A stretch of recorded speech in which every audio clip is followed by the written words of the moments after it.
Shalom, selamat pagi, selamat bertemu kembali dalam program kita membaca Alkitab setiap hari.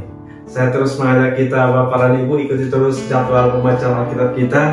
Mari kita jadikan Alkitab kita ini menjadi bacaan harian yang memberkati hari-hari kita. Baik, sebelum kita lanjutkan saudara kita, mari berdoa bersama. Bapak yang baik, terima kasih untuk pagi hari ini, hari yang baru bagi kami. Terima kasih untuk kesempatan yang Tuhan masih berikan bagi kami boleh membaca Alkitab, merenungkan firman-Mu, kiranya Roh Kudus menuntun kami. Di dalam Yesus Kristus kami berdoa, haleluya, amin. Baik, tema firman Tuhan bagi kita pagi hari ini, turutilah teladanku, turutilah teladanku. Saya baca dari 1 Korintus pasal yang keempat ayat yang ke-16. Sebab itu, aku menasihatkan kamu, turutilah teladanku. Sebab itu aku menasihatkan kamu, turutilah teladanku. Bapak Ibu yang dikasihi Tuhan, kota Korintus pada masa itu menjadi pusat peradaban, pusat budaya, pusat ekonomi, dan juga pusat pendidikan. Jadi orang-orang di Korintus ini menjadi angkuh. Mereka menjadi angkuh secara intelek dan juga mereka kaya secara materi. Namun mereka bejat secara moral. Di 1 Korintus pasal yang kelima ayat 1 sampai ayat yang kedua dikatakan, memang orang mendengar bahwa ada percabulan di antara kamu dan percabulan yang begitu rupa, seperti yang tidak terdapat sekalipun di antara bangsa-bangsa yang tidak mengenal Allah, yaitu bahwa ada orang yang hidup dengan istri ayahnya. Sekalipun demikian kamu sombong, tidakkah lebih patut kamu berduka cita dan menjauhkan orang yang melakukan hal itu dari tengah-tengah kamu?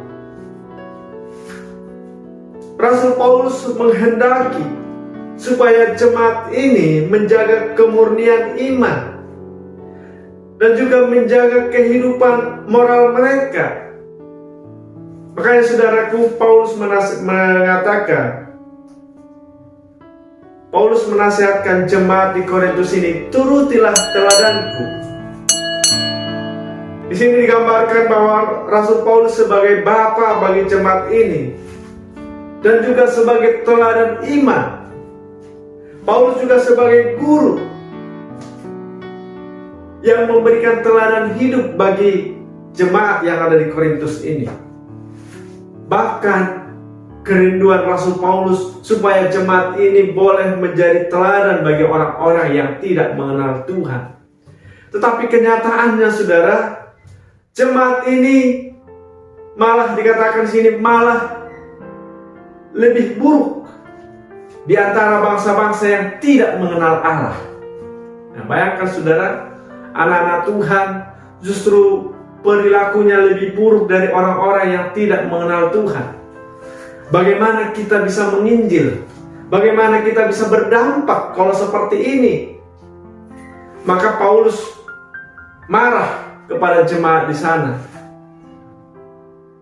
Tetapi marahnya itu bukan sebagai supaya mereka binasa, bukan, tetapi sebagai orang tua yang sangat mengasihi mereka, sebagai gembala bagi jemaat di sana, sebagai guru yang mengajar mereka. Nah, inilah saudaraku kerinduan Rasul Paulus, dan juga inilah juga menjadi kerinduan Tuhan bagi kita jemaat-jemaat Tuhan, supaya kita menjaga juga moral kita, saudara. Menjaga moral kita, karena ketika moral kita lebih buruk bahkan dari orang-orang yang tidak mengenal Tuhan, bagaimana kita bisa menjadi berkat? Tidak akan mungkin, saudara. Harusnya kita umat Tuhan, kita jemaat yang sudah mengenal Tuhan, justru hidup kita inilah yang harus menjadi teladan. Paulus mengatakan, turutilah teladanku. Memang saudaraku, khotbah, pengajaran yang paling berdampak itu adalah teladan hidup. Saya juga sebagai gembala mengajak kita semua membaca Alkitab setiap hari. Dan saya juga menjadikan Alkitab kita ini menjadi bacaan harian dalam hidup saya. Dan saya rindukan sampai akhir hidup kita tetap membaca Alkitab, supaya kita boleh bertumbuh. Nah, disinilah kita nanti akan menemukan apa yang harus kita lakukan, bagaimana kita berjalan dalam tuntunan firman-Nya, sehingga hidup kita ini bisa menjadi contoh, menjadi teladan bagi orang-orang di sekeliling kita. Bapak Ibu yang dikasihi Tuhan, kita juga sebagai orang tua yang menjadi bapak bagi anak-anak kita juga punya tanggung jawab untuk mengajar mereka di dalam Tuhan. Tetapi bukan hanya mengajar mereka, tetapi juga kita harus memberikan teladan hidup, supaya anak-anak kita ini pun bisa mengenal Tuhan, bisa melihat perbuatan-perbuatan kita, dan mereka bisa meniru.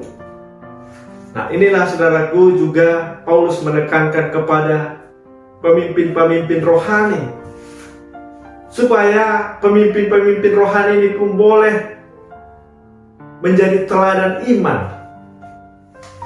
Amin. Jangan seperti yang ada dalam kitab Matius pasal yang ke-23. Yesus mengecam guru-guru, ahli-ahli Taurat, dan juga orang-orang Farisi. Dikatakan dalam Matius 23 ayat 2 sampai ayat yang ketiga, ahli-ahli Taurat dan orang-orang Farisi telah menduduki kursi Musa. Sebab itu turutilah dan lakukanlah segala sesuatu yang mereka ajarkan kepadamu. Tetapi janganlah kamu turuti perbuatan-perbuatan mereka, karena mereka mengajarkan tetapi tidak melakukannya. Nah, ini saudaraku sama saja dengan ahli-ahli Taurat, orang-orang Farisi, yang mereka pintar untuk mengajar, tetapi tidak memberikan teladan hidup. Dan kita harus menjadi teladan hidup, supaya nama Tuhan dipermuliakan. Amin. Demikian renungan kita pagi hari ini. Turutilah teladanku. Mari kita bersatu dalam doa. Terima kasih Tuhan untuk renungan pagi hari ini. Biarlah kiranya firman-Mu memberkati setiap kami. Roh Kuduslah yang menolong setiap kami, sehingga kami boleh menjadi teladan iman bagi orang-orang di sekeliling kami, bagi keluarga kami, bagi anak-anak kami. Terima kasih Tuhan, di dalam Yesus Kristus kami berdoa. Haleluya. Amin. Selamat pagi, selamat beraktivitas. Tuhan Yesus memberkati kita. Shalom.